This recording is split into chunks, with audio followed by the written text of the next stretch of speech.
ना कहते ही चमेली झटपट यमुना को खूंटे से अलग कर देती है और अपने घर ले जाती है। किशन के घर में जमुना के लिए कोई गौशाला नहीं था, इसलिए चमेली घर के दरवाजे पर ही खूंटा गाड़ कर यमुना को वहां बांध देती है। सुबह से शाम हो जाती है लेकिन जमुना को कुछ भी खाने को नहीं मिला। रात में जमुना भूख से तड़प कर आवाजें लगा रही थी, तब किशन उसे चारा डालने के लिए जाता है। तभी चमेली वहां आ जाती है। ये क्या कर रहे हो? देख नहीं रही हो, जमुना को भूख लगी है, तुमने इसे चारा नहीं डाला। न मैं चारा डालूंगी और न तुम्हें चारा डालने दूंगी। लेकिन जमुना से तेरी क्या दुश्मनी है? दुश्मनी जमुना से नहीं, तुम्हारे भाई और भाभी से है। पूरे महीने तो उन लोगों ने जमुना के दूध के बहुत मजे उड़ाए हैं, दूध दही और मिठाइयां बेचकर खूब पैसा कमाया है, लेकिन अब मैं ऐसा नहीं होने दूंगी। जमुना की हालत तो मैं ऐसी कर दूंगी कि ये किसी काम की नहीं रहेगी। तुम इंसानों का गुस्सा इस बेजुबान जानवर पर निकालोगी? तो क्या करूं? तुम्हारे भाई और भाभी से जाकर लड़ूं? नहीं नहीं, तुम भैया और भाभी से कुछ मत कहना। दो भाइयों के झगड़े में बेचारी जमुना पिसने लगी। चमेली ना तो जमुना को चारा डालती और ना ही उसका गोबर साफ करती और ना ही उसकी साफ सफाई का ध्यान ही रखती। बेचारी जमुना के आसपास गंदगी फैल गई। मच्छर और मक्खियां उसका जीना हराम करने लगे। भूख प्यास से परेशान यमुना दिन भर चिल्लाती रहती। ग्रामीणों को दया आ जाती तो कभी कोई 2 रोटी डाल जाता, जिसे खाकर जमुना थोड़ी देर के लिए शांत हो जाती, लेकिन अगले ही पल फिर भूख से बिलबिला उठती। जमुना की यह हालत गोपाल और चंदा से देखी नहीं जा रही थी। सुनिए जी, आप देख रहे हैं ना किशन और चमेली ने जमुना की क्या हालत कर दी है। मुझसे जमुना की यह हालत देखी नहीं जाती। उनसे कहो कि अगर जमुना संभाली नहीं जाती तो हमें दे दे। ये कैसी बात कर रही हो चंदा? शर्त के मुताबिक जमुना इस महीने किशन के पास ही रहेगी। जमुना को अब हम अगले महीने ही अपने घर ला सकते हैं। गोपाल की बात सुनकर चंदा चुप हो गई, लेकिन उससे जमुना का दुख देखा नहीं जा रहा था। रात होते ही जब सब सोने चले जाते तो वो चुपके से जमुना को खाना खिलाती। इस तरह से बेचारी जमुना एक वक्त का ही खाना खा पाती, जिससे वो बहुत कमजोर हो गई थी। धीरे धीरे करके जमुना के कष्ट भरे दिन बीत गए और 1 महीना पूरा हो गया। अगले महीने की 1 तारीख को गोपाल जमुना को लेने के लिए किशन के घर पर आया। हाँ हाँ भैया, अब आप जमुना को अपने घर ले जा सकते हैं।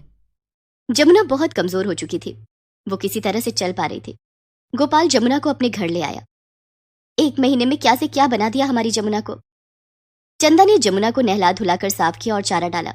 बेचारी जमुना ठीक से खड़ी भी नहीं हो पा रही थी। सुनिए जी, मुझे लगता है कि जमुना की तबीयत खराब है, ये तो खड़ी भी नहीं हो सकती है। जमुना ने दूध देना भी बंद कर दिया है। गोपाल डॉक्टर को बुलाकर लाता है। सही खुराक न मिलने की वजह से ये बीमार हो गई है। मैं कुछ दवाइयाँ लिख रहा हूँ, चारे में डालकर इसे खिला देना। गोपाल और चंदा ने जमुना की खूब सेवा की, लेकिन जमुना पहले की तरह स्वस्थ नहीं हो पाई। हमारी जमुना का क्या हाल कर दिया इन कसाईयों ने। चंदा की बात सुनकर गोपाल को एक उपाय सूझा। वो जमुना को खूंटे से अलग करके अपने साथ कहीं ले जाने लगा। जमुना ठीक से चल नहीं पा रहा था तो गोपाल उसे डंडे से मारने लगा। तभी वहां से मुखिया चमनलाल गुजर रहे थे।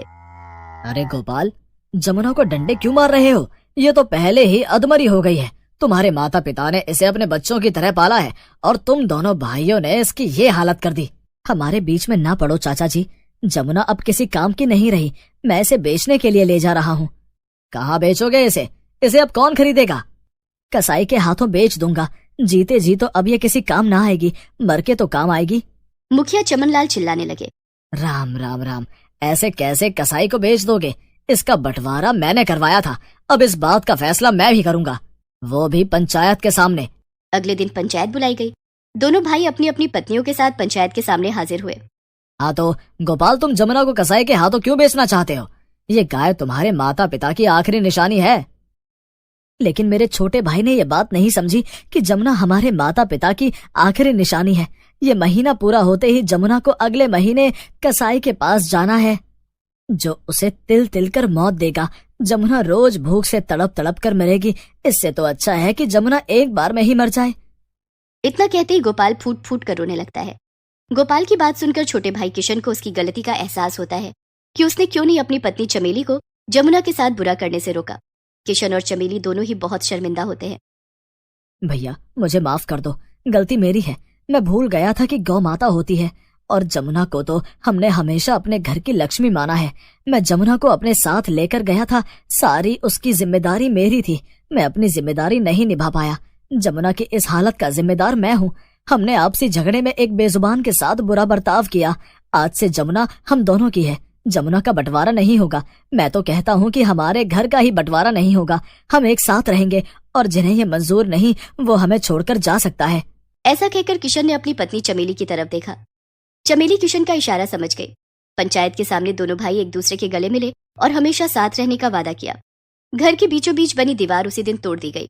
अब जमुना का ख्याल दोनों भाई मिलकर रखने लगे। चंदा और चमेली को भी समझ आ गया था कि अब उनकी दाल नहीं गलने वाली है। जमुना ने दोनों भाइयों को फिर से मिला दिया था।